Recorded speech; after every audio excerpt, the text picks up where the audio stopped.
بقول لك يا أبلة. أبلة؟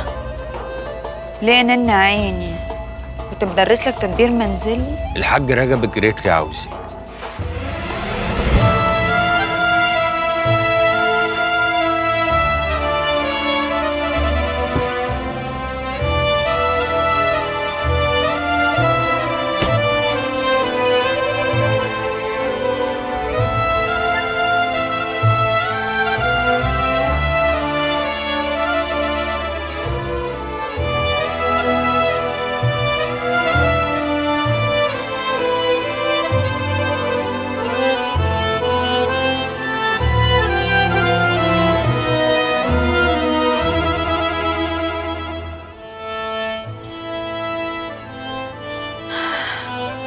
مع إني المفروض ما أكلمكش عشان مقموصة منك، بس أنا عملت بأصلي، ولما بعتلي الواد اللي تبعك يندهني جيت على طول.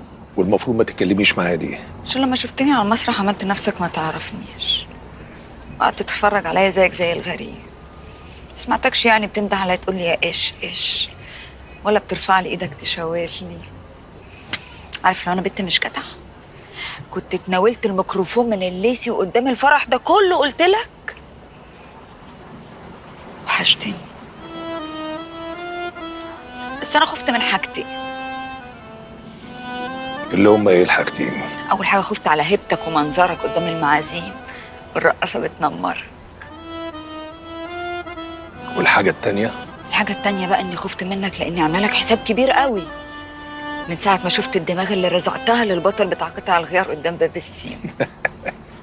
لا ما تخافيش، وكمان لو كنت خدت الميكروفون وعملت أي حاجة أنا ما كنتش هتنمر، محدش يعرف ينمرني. ده بيتهيألك، أعرف عادي.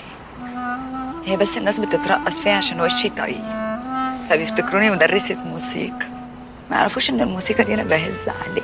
وانتي بتهزي حلو وقوي كمان. عجبك رقصي؟ قوي. أمال ما شاورتليش بإيدك ليه؟ اتخضيت لما شفتك. اتخضيت ليه بقى؟ أنا رقاصة وشفتني برقص في فرح، الخضة في كده.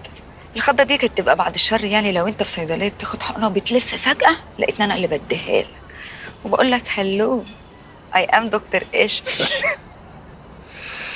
اتخضيت لاني كنت فاكر اني مش هشوفك تاني. اصلك جيتي ومشيتي واختفيتي، بقيت مش فاهم جيتي في ايه ومشيتي في ايه. تعرف ان انا حاولت اوصل لك، وغلاوة الغليم ما تبيع لي كلام. ما تودنيش يا حاج، انت تلاقيك نسيت ان انا جيت لك اصلا من وانا على باب المحل خارجه في طريق العوده للبيت. ما حصلش، بالعكس ده انت من ساعة دخلتك عليا لحد دلوقتي وانت شغلاني. طب قولوا ربنا. وربنا. بقول لك ايه، ما تيجي نروح نتعشى في اي مكان ونكمل كلامنا؟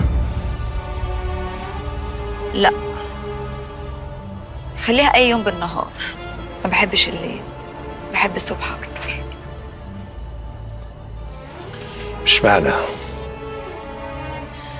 الليل بالنسبه لي يعني تعب وشقه، بس انت ما تعرفش حاجه عن حياه العوالم. انا مفيش حاجة عن العوالم ما اعرفهاش، بس منك نستفيد. خلاص، احنا نشوف مين فينا يعرف عن العوالم اكتر واحنا بنتغدى مع بعض بكره. ده لو انت فاضي بكره يعني. لو مش فاضي افضلك. بس انا اللي هعزم. ليه؟ خارجة مع ابن اخوكي، عيب. متشكرين يا ابو الكرم يا نزيه. معاك تليفون ولا بتكتب نمر الناس على كم؟ معايا.